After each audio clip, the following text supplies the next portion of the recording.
죄송합니다. 제가 잠깐 준비가 덜 돼서요. 네, 우리 다 같이 오늘 본문 말씀 마태복음 24장 32절부터 51절까지 그러므로 깨어있으라 라는 본문으로 우리 같이 말씀을 나눌 때 본문을 같이 먼저 읽겠습니다. 우리 시작. 무화과 나무의 비유를 배우라.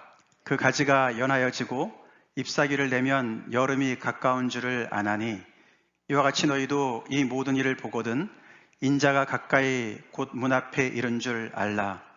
내가 진실로 너에게 말하노니 이 세대가 지나가기 전에 이 일이 다 일어나리라. 천지는 없어질지언정 내 말은 없어지지 아니하리라. 그러나 그날과 그때는 아무도 모르나니 하늘의 천사들도 아들도 모르고 오직 아버지만 아시느니라. 노아의 때와 같이 인자의 임함도 그러하리라. 홍수전에 노아가 방주에 들어가기 날까지 사람들이 먹고 마시고 장가들고 시집가고 있으면서 홍수가 나서 그들을 다 멸하기까지 깨닫지 못하였으니 인자의 임함도 이와 같으리라. 그때 두 사람이 밭에 있음에 한 사람은 데려가고 한 사람은 버려둠을 당할 것이요 두 여자가 맷돌질을 하고 있음에 한 사람은 데려가고 한 사람은 버려둠을 당할 것이니라. 그러므로 깨어있으라. 어느 날에 누가 주가 임할는지 너희가 알지 못함이니라. 너희도 아는 바니 만일 집주인이 도둑이 어느 시각에 올 줄을 알았더라면 깨어있어 그 집을 뚫지 못하게 하였으리라. 이러므로 너희도 준비하고 있으라. 생각하지 않는 때에 인자가 오리라. 충성되고 지혜 있는 종이 되어 주인에게 그 집사람들을 맡아 때를 따라 양식을 나눠줄 자가 누구냐? 주인이 올 때에 그 종이 이렇게 하는 것을 보면 그 종이 복이 있으리로다.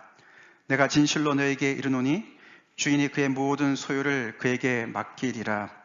만일 그 악한 종이 마음에 생각하기를 주인이 더디 오리라 하여 동료들을 때리며 술 친구들과 더불어 먹고 마시게 되면 생각하지 않은 날 알지 못하는 시각에 그 종의 주인이 이르러 죄송합니다. 어미 때리고 외식하는 자가 받는 벌에 처하리니 거기서 슬피 울며 이를 갈리라. 아멘. 여러 가지를 동시에 하다 보니까 실수를 했습니다. 저희가 어느새 마태복음 24장까지 왔어요. 마태복음이 28장까지가 있는데 거의 지금 이제 후반부까지 왔는데요. 오늘 방금 전에 저희가 읽은 말씀은 마태복음에 있는 예수님의 가르침의 5 묶음 중에 맨 마지막 묶음이 됩니다. 사람들이 그것을 감람산 강론이다 그렇게 이야기를 합니다. 예수님께서 감람산에서 거기에서 말씀을 가르치신 그런 내용을 24장, 25장에 이렇게 기록을 해놨습니다.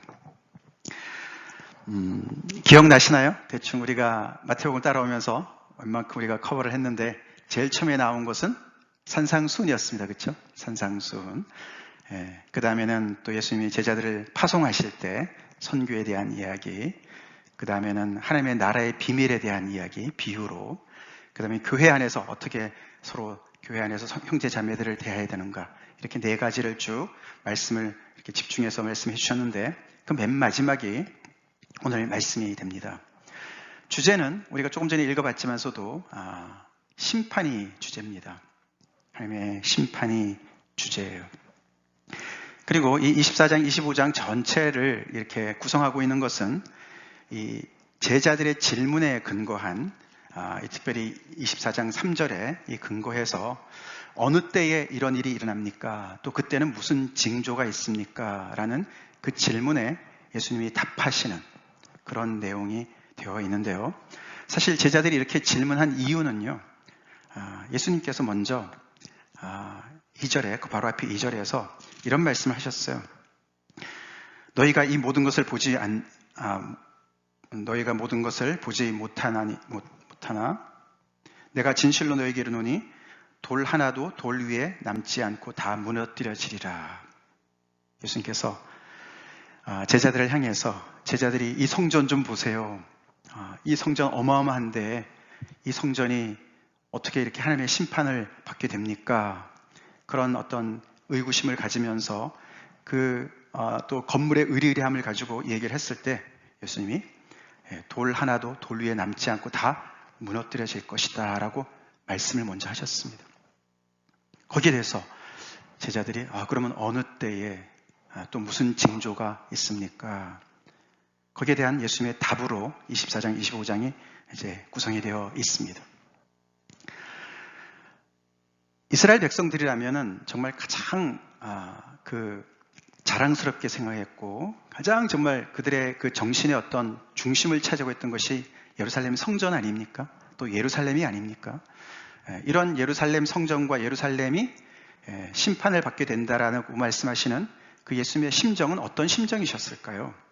그 마음은 그래 나를 이렇게 냉대한 너희들 고소하다, 하나님한테 혼나야 된다, 그런 마음이 아니셨죠. 그 바로 앞에 23장에 보면은 예수님께서 탄식하십니다. 예루살렘아, 예루살렘아, 그렇게 탄식하십니다. 그러면서 그 비유로 예수님의 그 심정을 드러내신 그 비유가 암탉이 그 새끼를 품에 모으려고 여러 번 애를 쓴 그런 비유로 말씀하세요. 그래서 나도 너희를 품으려고 수없이 애를 썼는데, 여러 번 애를 썼는데 너희가 계속해서 원치 않았다, 거절했다. 그래서 예수님의 그 심정은 너무너무 사랑하는 그 대상으로부터 거절당한 그런 심정으로, 그래서 그 거절되었기 때문에, 더 거절했기 때문에 그들이 어쩔 수 없이 외세의 침략으로부터, 위협으로부터 또 하나님의 어떤 심판으로 이렇게 노출되는 그런 입장에 처해 있는 것을 안타까워하시면서 비통해하시는 그런 심정이셨습니다. 그러면서 그들이 원치 않았기 때문에 예수님께서는 성전에서 나오셔서 가셨다, 그렇게 24장 1절이 시작을 합니다. 그래서 이제 이 성전이 있는 시온산에서 나오셔서, 성전에서 나오셔서 건너편 감람산으로 가신 거예요. 잠깐 이해를 돕기 위해서 제가 이렇게 자료 그림을 보여드리는데요. 조금 흐리하긴 하지만 여기 그림에서 오른쪽 귀퉁이가 감람산입니다. 그리고 그 건너편이 성전에 있는 시온산이에요. 그 사이에 기드론 골짜기가 있습니다. 근데 감람산이 이 시온산보다 한 70m 정도 더 높아요. 그래서 감람산에서 건너편 시온산을 바라보시면서 이 하나님의 심판을 말씀하시는 거예요. 말씀하시는 거예요. 예수께서 성전에서 나오셔서 감람산으로 가셨다는 것이, 예수님이 실질적으로도 그렇게 하셨지만 굉장히 상징적인 그런 표현이죠. 예수님은 누구십니까? 그의 다른 이름 중에 하나가 임마누엘이었습니다. 그렇죠? 마태복음은 임마누엘로 시작하지 않았습니까? God with us. 그런 예수님께서 성전에 들어가셨어요. 성전은 하나님이 계시는 곳 아닙니까? 근데 그들이 서기관과 바리새인들, 종교 지도자들의 그런 악으로 똘똘 뭉쳐서 예수님을 거부합니다. 그래서 결국은 예수님이 리젝트 당하셔서 성전을 떠나시는 거예요. God with us 되시는, 임마누엘 되신 하나님께서 성전을 떠나시는 거랑 연결되어지는 겁니다. 그래서 마치 에스겔서 11장에 보시면은 에스겔이 환상을 봅니다. 여호와의 여호와의 성전에서 하나님의 영이 떠나는 걸 봐요. 그럼 똑같은 그림이에요. 하나님의 임재가 떠나시는 그것과 연결되어져. 예수님께서 그냥 성전을 나가시는 것이 아니라 결국은 이 성전의 기능을 더 이상은 감당할 수 없는 하나님의 임재가 떠나는 그것과 연결을 시킬 수가 있는 것입니다. 그렇게 해서 예수님께서 이 예루살렘 성전이, 예루살렘이, 이스라엘 백성이 하나님의 어떤 심판에 노출되는가를 말씀을 하십니다. 아까 말씀을 드린 대로 이 내용은 제자들의 질문, 특별히 3절에 제자들이 조용히 예수님께 와서 질문을 합니다. 우리에게 이르소서 어느 때에 이런 일이 있겠사오며 또 주의 임하심과 세상 끝에는 무슨 징조가 있사오리까. 그래서 어느 때 무슨 징조, 이 두 가지 질문이 섞여 있습니다. 함께 얘기를 했습니다만 두 개지요. 언제 하나님의 이런 심판이 이루어집니까? 그리고 그때는 어떤 징조가 있습니까? 그래서 이들은 이 예루살렘 성전이 멸망하는 것과 세상 끝을 하나로 묶어서 질문을 사실 했습니다. 조금 전에 읽어드린 것처럼. 그렇지만 예수님은 그 두 가지 사건을 나누세요. 그것이 사실 아주 여기서부터는 이거야 이렇게 설명을 안 하셨기 때문에 좀 복잡합니다. 24장, 25장 얘기가 복잡하지만 많은 이제 성경학자들이 그동안에 연구한 것을 통해서 볼 때 이렇게 두 개를 나눌 수가 있다라고 얘기를 합니다. 예루살렘 멸망과 인자의 임하심, 세상 끝 두 가지가 굉장히 밀접하게 연결은 되어 있지만 서로가 구분되어지는 사건으로 말씀을 해주십니다. 그래서 오늘 우리가 읽은 내용부터 이제 거기가 연결이 되어지는데요. 자, 예루살렘 멸망은 어느 때 일어난다고 예수님이 말씀하셨냐면 오늘 본문에 뭐라고 하셨습니까? 이 세대가 지나기 전에 다 이루어질 것이다 라고 말씀하셨어요. 한 제너레이션, 한 세대는 3, 40년으로 잡지 않습니까? 그래서 우리가 이 앞에 24장 오늘 32절부터 읽었지만 그 앞부분에 많은 내용들이 거의 다 이 예루살렘 도시와 성전이 멸망하는 사건과 연결되어지는 말씀들이에요. 예수님 말씀대로 그 세대가 지나기 전에 이루어집니다. 아시다시피 AD 70년에 로마 장군 타이터스가 들어와서 그 성전은 물론이고 그 도시를 초토화시킵니다. 거의 3년에 걸쳐서 이 난공불락의 성 예루살렘을 무너뜨립니다. 포위를 해서 굶어 죽여요. 그 당시에 그 참혹한 그런 역사적인 기록을 요세푸스라는 역사가가 기록을 하는데 끔찍합니다.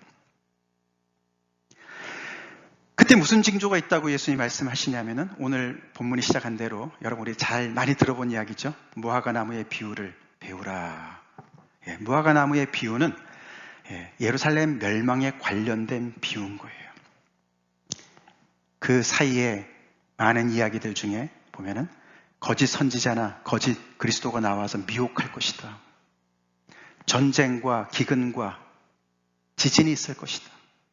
그런 얘기 쭉 말씀하십니다. 그렇죠? 그 다음에 너희를 핍박할 것이다. 죽이는 데까지 너희들을 핍박할 것이다. 그런 이야기를 합니다. 큰 환란의 때를 이야기하면서 그것을 마치 무화과 나무를 보면은 가지가 연해지면서 잎사귀가 나면은 여름이 가까운 줄 알아라. 그것처럼 그런 징조들을 너희들이 쭉 볼 때 곧 예루살렘 이 도시와 성전이 멸망하겠구나를 알기 바란다. 예수님이 제자들을 미리 준비시키시는 그런 이야기를 하셨습니다. 자, 그 이야기가 35절까지 사실 되고 36절에 이제 굉장히 다른 이야기가 진전이 됩니다. 자, 그 다음 이야기를 우리가 이제 그 다음 주제인 인자의 임하심과 세상 끝과 연결 지어서 이해를 해야 되는 부분인데요. 자, 언제 그러면은 인자가 임하시는가? 언제 세상 끝이 오는가? 예수님은 그거는 그날과 그때는 아무도 모른다. 오직 하나님 아버지만 아신다. 아들인 나도 모르고 천사들도 모른다. 하나님께서 그것을 classified, 기밀 문서로 딱 그냥 보관을 하고 계시기 때문에 아무도 모른다라고 말씀을 하셨어요. 여기서 인자의 임하심이라는 이 임하심이라는 단어가요, 그 헬라 말로 파루시아라고 했어요. 파루시아인데 이것은 그냥 그 당시에 굉장히 흔하게 쓴 명사라 그래요. 파루시아. 근데 그것이 왕님할 때, 왕이 백성들을 보기 위해서 찾아올 때, 아니면 어떤 그런 관리들이 이렇게 현장 답사를 위해서 직접 올 때, 그럴 때 파루시아라고 그랬답니다. 근데 이 단어를 마태는 이 사복음서에서 여기만 나오고요. 또 이 24장에만 나옵니다. 이 단어가. 이 파루시아라는 단어가 결국은 뭐로 발전합니까? 나중에 여기 그 교회사를 보면은 그것이 예수님의 재림이랑 연결되어지는 단어가 돼요. 예수님이 다시 오심, 예수님께서 왕으로 다시 오실 때를 파루시아라고 합니다. 그래서 이 예루살렘 멸망과 인자의 임하심, 세상 끝이 다 하나로 제자들은 이해를 했지만 그게 아니고 나눠지는데, 이 인자가 왕림할 때 그때가 곧 세상 끝이 될 텐데, 그것은 아무도 모른다. 하나님만이 아신다. 그날과 그때는 아무도 모른다. 그럼 무슨 징조가 있을까요? 오늘 예수님께서 제자들한테 말씀하시는 게 노아의 때를 말씀하십니다. 우리 창세기에 나와 있는 노아의 그 시절을 말씀하시면서 노아의 때를 말씀해요. 그때와 같을 것이다. 인자가 임할 때 그때와 같을 것이다. 그러면은 노아의 때에 무슨 징조가 있었습니까? 무슨 징조가 있었습니까? 결국은 아무 징조가 없다는 게 답이에요. 예루살렘 멸망에 대해서는 많은 징조를 예수님께서 말씀해 주셨는데요. 이 정말 세상 끝, 인자가 다시 오실 그날, 예수님의 재림 때는 아무런 징조가 없을 것이다. 그렇게 말씀하세요.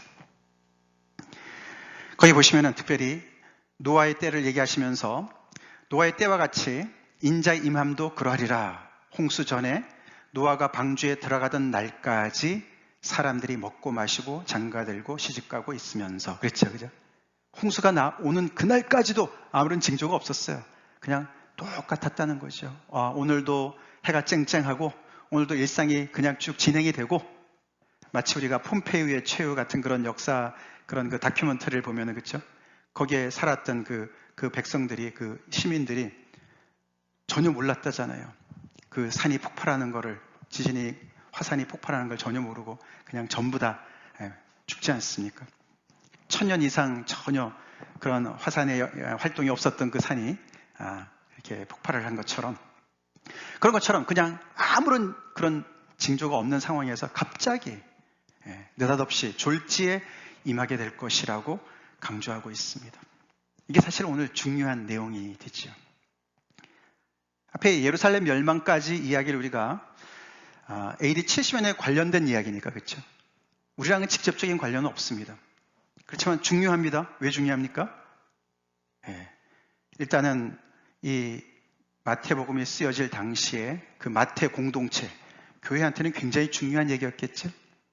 예수님께서 이렇게 예언을 하신 대로 그대로 이루어진, 역사적으로 이루어진 게 너무 생생하기 때문에, 그래서 오늘 이 본문에서도 보면은 예수님이 뭐라고 말씀하세요? 35절에 천지는 없어질전정 내 말은 없어지지 아니할 것이다. 그 말이 굉장히 신빙성 있게 와닿지 않았겠습니까? 그렇죠.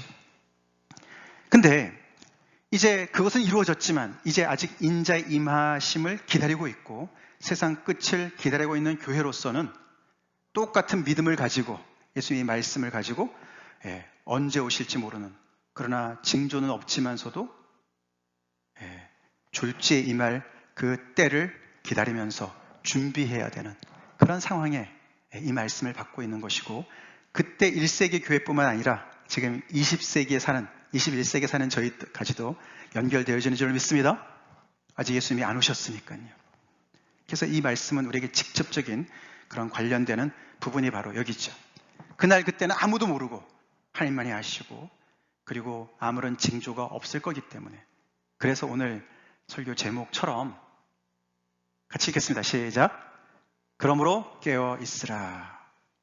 그러므로 깨어 있어야 됩니다. 깨어 있어야 됩니다. 아멘. 그렇습니다.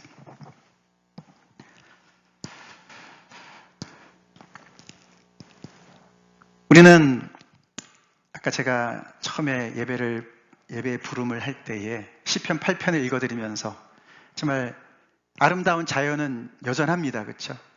여전히 있습니다. 그리고 하나님의 은혜도 여전합니다. 그렇지만 그렇다고 해서 세상은 계속 그냥 돌고 도는 그런 것이 아니라고 성경은 계속 얘기합니다. 세상은 어떤 끝을 향해서 달려갑니다. 그 얘기를 합니다. 그렇죠? 이 에스카탈로지, 이 세상 끝, 종말이라는 이 단어는 굉장히 구약으로부터 계속해서 나오는 하나님의 가르침이에요.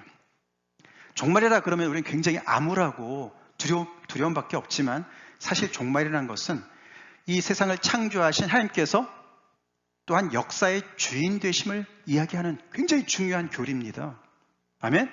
그래서 하나님께서 그냥 우리끼리 그냥 치고받고 살아가는 것 같고 세상이 계속해서 죄악으로도 관영하는 것 같고 어디로 가는지도 모르겠고 어떤 방향이 있는 것 같지도 않은데도 불구하고 하나님 계속해서 당신의 주권적인 그런 역사를 통해서 끝을 향해서 끌고 가시는 줄로 믿습니다. 그게 에스카탈로지예요. 끝이 있다는 거예요. 그 끝은 하나님의 목적대로 모든 것이 회복되는 끝인 줄로 믿습니다. 그래서 모든 악이 심판을 받고 어그러진 것들이 다 바로 잡히는 그 날을 향해서 그것을 향해서 간다는 거예요. 이 역사관을 우리가 성경을 통해서 배워야 됩니다. 그래서 인자가 임하실 때가 있고 성경 분명히 얘기합니다. 예루살렘이 멸망한 것처럼 AD 70년에 멸망한 것처럼 예수님은 다시 오실 줄로 믿습니다. 그리고 이 세상의 끝이 완성되는 날이 올 거라고 분명히 예수님께서 말씀하셨어요. 천지는 없어질지 모르지만 없어지겠지만 그러나 내 말은 없어지지 않을 것이다. 분명하게 말씀을 하셨습니다. 그럼 우리가 이제 질문을 해야 됩니다. 우리가 그래서 깨어 있어야 되는데 무엇이 깨어 있는 것인가? 깨어 있다는 게 과연 어떤 것인가? 우리한테 직접적인 중요한 이야기입니다. 예수님께서 그래서 그 말씀을 말씀하시면서 노아의 때뿐만 아니라 이어서 나오는 여기 5가지, 뒤에 하나 더 나오긴 합니다만 5가지의 비유를 들어서 무엇이 깨어있는 것인가를 설명해 주십니다. 하나하나 우리가 살펴보겠는데요. 먼저 노아의 때를 통해서 우리가 배울 수 있는 건 뭡니까? 거기 보면은 일상의 삶을 열심히 사는 것을 배워야 됩니다. 우리가 깨어있다 그러면은 우리가 흔히 생각할 때 그렇죠? 종말을 대비하고 깨어있으려면 계속해서 우리가 어디 많은 그런 이단 집단들처럼 그렇죠? 집도 팔고 논도 팔고 다 팔고 그냥 어디 모여가지고 계속 주님이 오실 때까지 막 두려움에 떨면서 막 그래야 되는 게 아니냐, 일상을 버려야 되는 것이 아니냐라고 생각하기가 쉽습니다만 아까 예수님 말씀하신 대로 노아의 때 사람들이 일상을 살았어요. 그렇죠? 그리고 또 말씀하시는 게 그때에 2사람이 밭에 있음에 한 사람은 데려가고 한 사람은 버려둠을 당할 것이다. 또 2 여자가 맷돌질을 하고 있음에 갈라지긴 갈라지는데 둘 다 똑같은 일을 하고 있어요. 그렇죠? 둘 다 일상에 있었어요. 어떤 2 남자가 있었는데 둘 다 자기 밭에서 일을 하고 있었어요. 2 여인이 있었는데 둘 다 맷돌질을 통해서 집안일을 하고 있었어요. 다 일상에 열심히 하고 있었습니다. 깨어있다는 것은 우리 일상을 지키는 겁니다. 아멘? 우리 일상에서 떠나는 것이 아니라 우리 일상에서 충실히 살아가는 걸 시작으로 해요. 자, 그렇지만 거기에 빠져서는 안 되죠. 대비를 해야 됩니다. 그러면서 오늘 이건 집주인과 도둑의 비유를 말씀해 주시는 거예요. 도둑이 언제 올지 집주인이 알면 왜 도둑을 막겠습니까? 그렇죠? 그렇기 때문에 집주인은 단도리를 해야 된다. 대비를 해야 된다. 그것처럼 우리가 일상을 열심히 살긴 살지만 우리 마음속에 주님이 언제 오실까? 언제 오실까? 준비하고 대비하는 마음을 갖고 일상을 살아야 한다고 말씀하신 줄 믿습니다. 아멘? 그 다음에는 2 종의 이야기예요. 2 종의 이야기인데 여기 한 종은 똑바로 한 종은 삐딱하게 제가 썼어요. 착하고 충성된 종이 있고 악한 종이 있어요. 이 비유를 통해서는 우리가 뭘 배우냐면은 대비한다는 게 뭔가를 더 가르쳐 주는 거예요. 일상에 열심을 하지만 예수님이 언제 오실지, 세상 끝이 언제 올지 모르는 그 준비하는 마음을 갖고 산다는 그 삶 속에서 주인이 맡겨준 일에 충실하게 보든 안 보든 열심히 그 일을 감당하는 것을 얘기하고 있습니다. 마음에 그냥 긴장감만, 어떤 그런 두려움만 갖고 있는 것이 아니라 주인이 맡겨준 일이 있는 거예요. 그 일을 주인이 언제 오더라도 상관없이 주인의 마음을 잘 알아서 그 일을 평상시에 열심히 하는 거예요. 그 비유에 그렇죠? 때를 따라서 양식을 나눠주는 거예요. 주인이 그 일을 하라고 했으니까. 그래서 그 일을 늘 평상시에 열심히 하는 사람은 주인이 내일 와도 모레 와도 아무 상관없어요. 그렇죠? 그렇게 열심히 자기에 맡겨진 일에, 임무에 충성하라고 말씀하십니다. 그것이 깨어있는 모습이에요. 우리는 우리의 주 되시는 예수님이 우리의 각자에게 맡겨주신 임무가 뭔지 잘 알고 계십니까? 그 일에 우리가 충성해야 됩니다. 그것이 잘 대비하는 것이고, 그것이 우리가 일상의 삶을 열심히 믿음으로 사는 모습인 것이죠. 그 다음에 이제 오늘 읽지 않았지만 25장에 나오는 열처녀 비유와 달란트 비유에서 우리가 배울 수 있는 것은, 이 맡겨진 임무에 충성한다는 것이 결국은 이 열처녀 비유에서 보면은 기름을 보유하는 것으로 연결되어져요. 그 기름이 뭘까요? 이 사람들이 이제 오는 신랑을 기다리고 있는 거 아닙니까? 열처녀가 있었는데 모두가 다 기다리다가 신랑이 더디 오니까 다 잠에 빠집니다. 다 자요. 10명이 다 잡니다. 그러니까 깨어있다는 것은 잠을 안 잔다는 얘기는 아니죠. 그렇죠? 다 잤어요. 그런데도 어떻게 해요? 신랑이 왔다라는 음성이 들었을 때 5명은 기름을 충분히 준비해 가서 그때 신랑을 맞이하러 갈 수 있었는데, 나머지 5명은, 어리석은 이 처녀들은 기름이 똑 떨어졌어요. 그래서 충분한 기름을 준비하지 못했어요. 제 비유죠. 기름을 충분히 평소에 비축하는 게 과연 뭘까? 우리가 지난주에, 그렇죠? 혼인잔치의 비유에서 거기에서 예복을 차려입지 못한 사람이 쫓겨나가지 않습니까? 그거랑 좀 비슷하지 않습니까?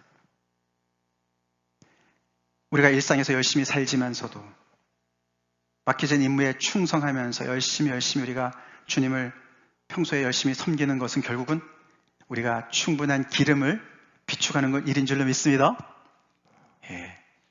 여기서 문제는 뭐냐면요, 그 기름을 가지고 있었던 5 처녀들이 그 기름이 다 똑 떨어진 그 5 처녀들한테 좀 빌려주면 안 되나요? 기름 좀 나눠주면 안 될까요? 그런 생각이 들어요. 그렇죠?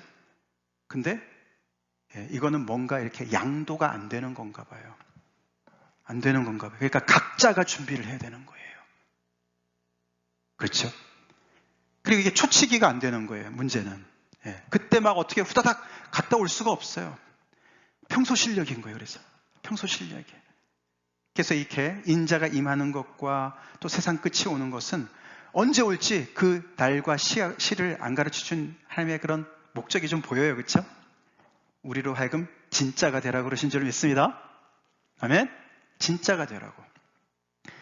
평소의 삶이 늘 그 주인의 뜻을 잘 헤아려서 그 충실하게 그것을 늘 감당하는, 늘 한결같은, 어떻게 보면 단무지 같은, 단무지라는 것, 그게 뭐 옛날 그런 얘기 중에 공대생들을 단무지라고 표현한 거 제 기억하는데요.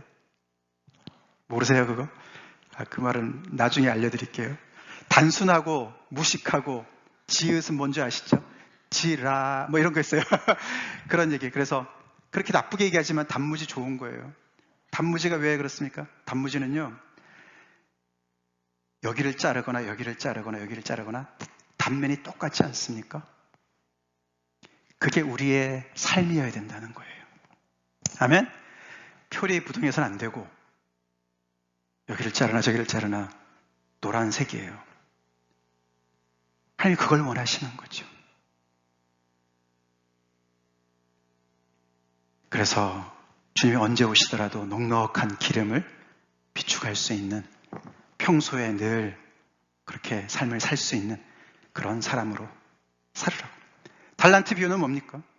결국은 주님께서 우리에게 맡겨주신 달란트, 5달란트를 맡겨주셨든지 2달란트를 맡겨주셨든지 1달란트를 맡겨주셨든지 상관없이 그것을 가지고 이윤을 남기는 장사를 하라고 말씀하시는 거예요.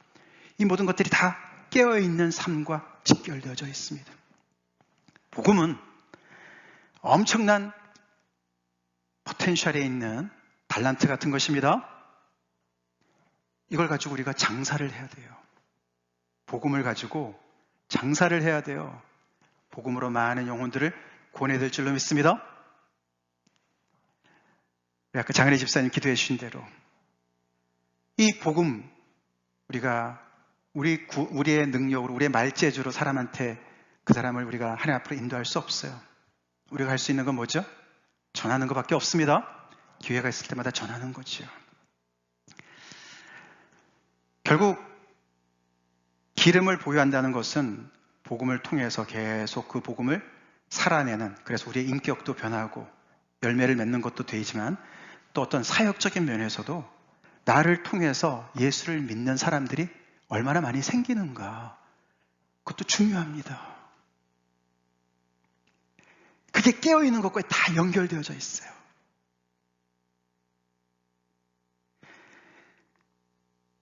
이렇게 5달란트 받은 자, 2달란트 받은 자, 이제 제가 그 말씀을 또 새벽 예배 때 증거할 때가 오겠지만, 그 1달란트 받은 자가 좀 특이하게 행동을 했습니다. 그렇죠? 1달란트 받은 사람은 땅에 파묻었어요. 그러니까 주인이 굉장히 엄한 분인 줄 알고 혹시라도 이거 잘못했다가 이거 날려버리면 어떻게 하나, 이런 두려움 속에서 그렇게 해서 결국 나중에 그렇게 혼나지 않습니까? 근데 그 앞에 5달란트 받은 자나 2달란트 받은 사람들은 그들도 잃어버릴 그런 위험성이 있었죠. 그렇죠? 그렇지만 그걸 열심히 가지고 나가서 장사를 해서 배나 남겼다. 이 순종하고 불순종하는 사람의 그 차이를 가만히 보면은 어디에 있습니까? 결국은 그 주인을 어떻게 대하는가, 그 마음, 태도에 달려있지 않습니까?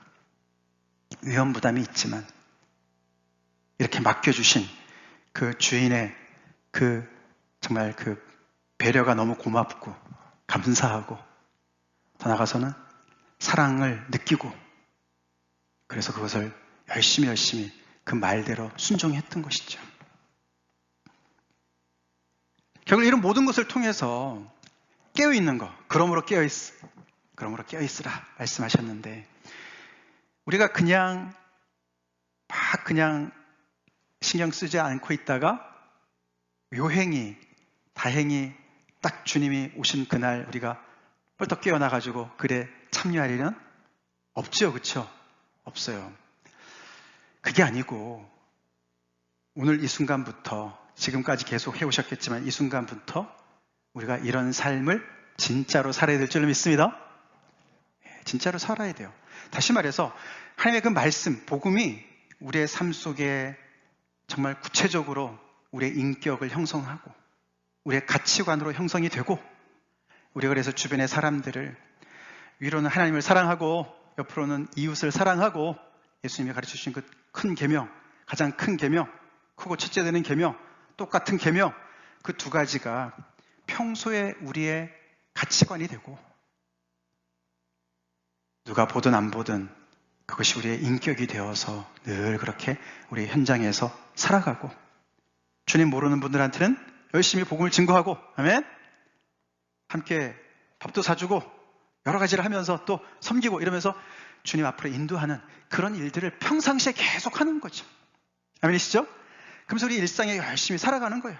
열심히 공부도 하고 가르치기도 하고 열심히 비즈니스도 하시고 양육도 하시고, 그렇지만 늘 우리 마음속에는 주님이 언제 오시더라도 내가 주님을 기쁨으로 맞이해야지, 그런 준비된 마음으로 그렇게 우리의 내공이 쌓이는 것이 기름이 될 줄로 믿고 이윤이 될 줄로 믿습니다. 예복이 될 줄로 믿습니다. 아멘. 다시 말해서 이런 이 부분에 우리가 프로가 돼야 돼요. 프로라는 말 있잖아요. 프로페셔널. 제가 전에도 언제 말씀드렸지만 우리 아마추어 선수와 프로의 차이는 어마어마합니다. 어마어마해요. 그렇죠?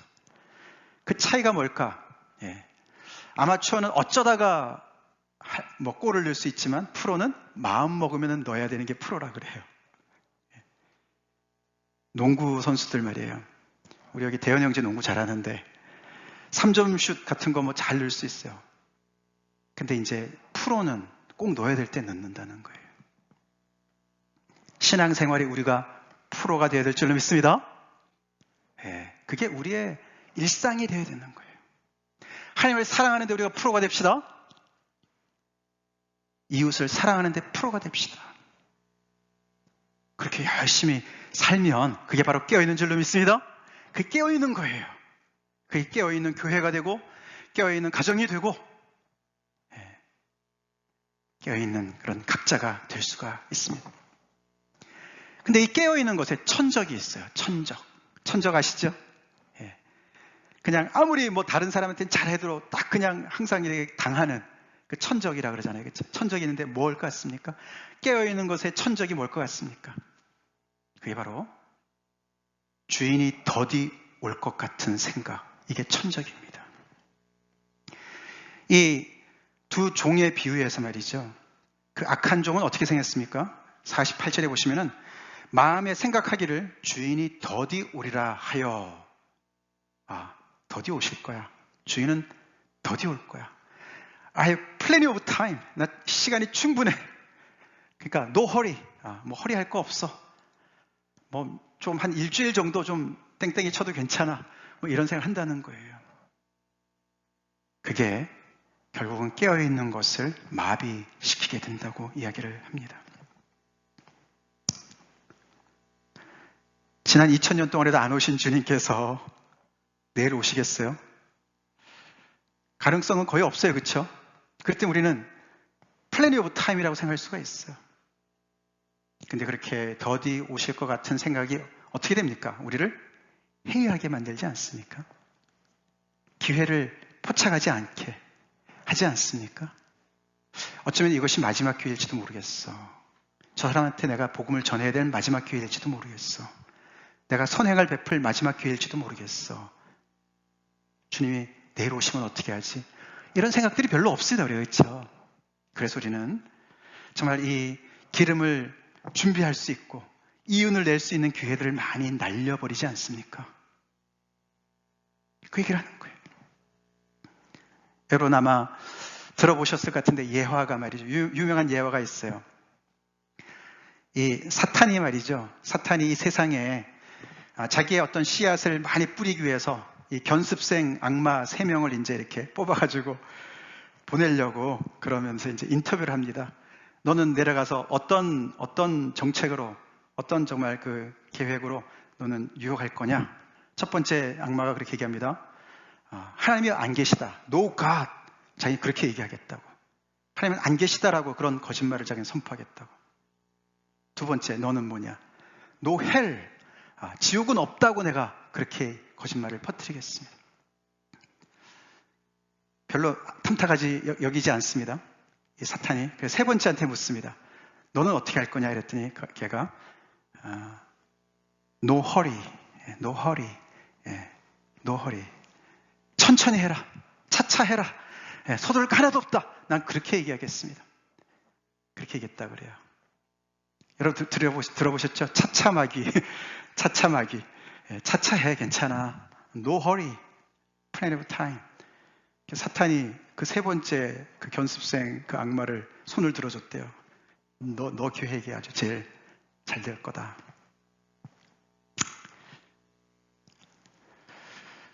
오늘 이 말씀 우리 자신을 비춰보는 거울이 됩시다.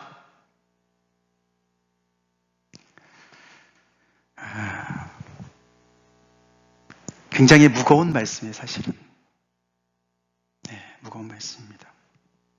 그래서 예수님께서 한 가지 제가 이제 뒤에 그 양과 염소를 나눈 비유가 남아있지만 25장에 이렇게 5개의 비유로 그 기다림, 깨어있음이 어떤 것인가를 이렇게 자세하게 설명해 주신 이유가 있죠? 있습니다. 그래서 그 안에 있던 사람들이 또 이렇게 갈려요. 칭찬받는 부류와 책망받는 부류.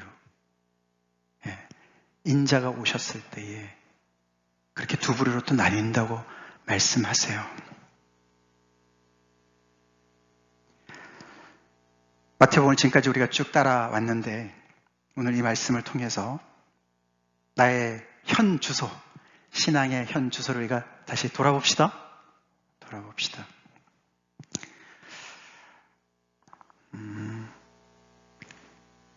깨어있다는 것은 항상 긴장 속에서, 두려움 속에서 그런 어떤 부정적인 그런 얘기가 아니죠. 그렇죠? 여기 보니까 그렇습니다. 그렇죠? 그것은 아니고 미루지 않는 것이죠. 순종을 미루지 않는 거예요. 그리고 하나님의 이 말씀을 그때그때 하나님께서 가르치신 말씀을 그때그때 내 삶에 적용하는 것이에요. 아멘? 진짜가 되는 것이에요. 프로가 되는 것이에요.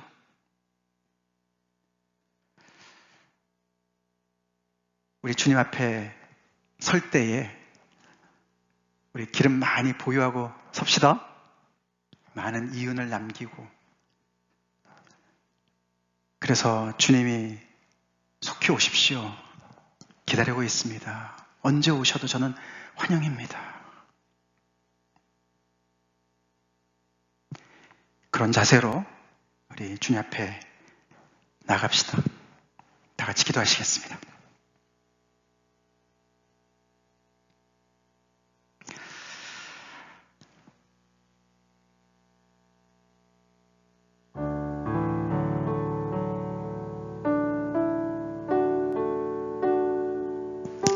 우리 인생에서 하나님을 밀어내면 남는 거는 엄청난 결과밖에 없습니다. 예루살렘 성전이 예수님을 밀어내서 하나님의 심판에 노출되었듯이 우리 인생 또한 그렇습니다.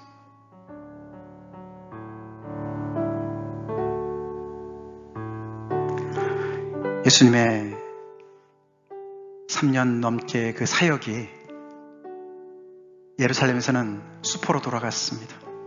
그들이 원치 않았습니다.